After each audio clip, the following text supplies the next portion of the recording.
Carbon serves as the foundation for all life on Earth. The carbon cycle, being the cycle of recycling Earth's carbon atoms through nature, is what keeps carbon in a revolving door through a multitude of organisms and natural processes. In this video, my partner George Reppes and I, Anthony Galderis, will present this cycle to you. In our picture here, we'll start with the tree. Carbon is absorbed through the vast majority of organisms we commonly call plants, like this tree, through photosynthesis. In the atmosphere, carbon is attached to oxygen as a gas called carbon dioxide, commonly referred to as CO2. As stomata on the leaves of the tree absorb the CO2 in order to aid in the plant's process of photosynthesis, where sunlight is absorbed by the plant to form sugar, carbon enters into the plant and the carbon cycle moves forward when the plant turns some of the CO2 gas into glucose. The equation for photosynthesis reads as 6CO2 plus 6H2O into C6H12O6 plus 6O2. This means that the reactants, 6 carbon dioxide molecules and 6 water molecules, are converted by light energy captured by the plant into a sugar molecule and 6 oxygen molecules, which are the products. The next part of the carbon cycle in our image involves the cow. While livestock doesn't traditionally chew on trees, Betsy here is dumb enough to chew on some tree bark. From here, the process of respiration, in which animal cells will convert glucose, captured from the tree bark, into carbon dioxide, takes place.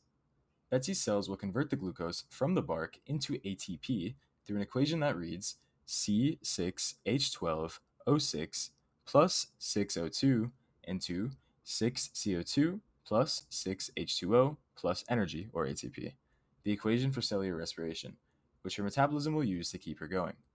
Most of the carbon the cow extrapolates from the tree bark, which is not very much, mind you, is exhaled into the atmosphere as carbon dioxide formed through aerobic respiration through activities like, well, living in general, as Betsy breathes. As Betsy's blood takes bicarbonate, formed as a product of her body's metabolism, to her lungs, the HCO3 is sent into the atmosphere. After many years of continual tree eating, what is potentially the world's most idiotic cow falls over and dies, sending us to the third part of our cycle. On Earth, most carbon is actually stored in rocks and sediments.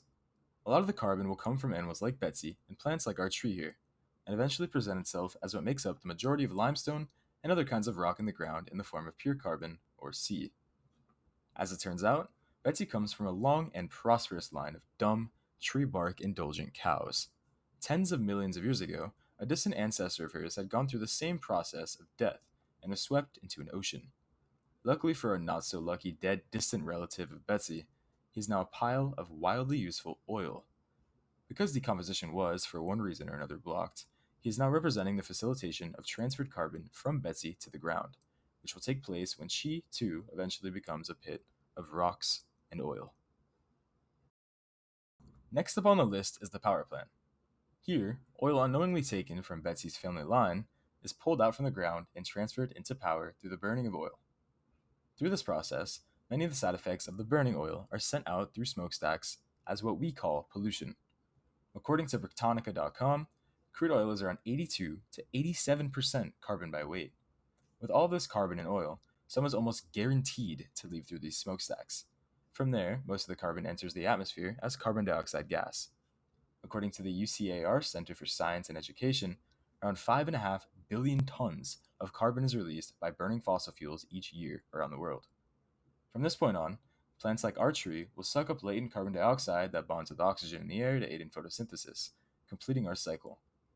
Looking at it like that, Betsy's been technically eating her great-great-great-great-great-great-great grandfather this entire time.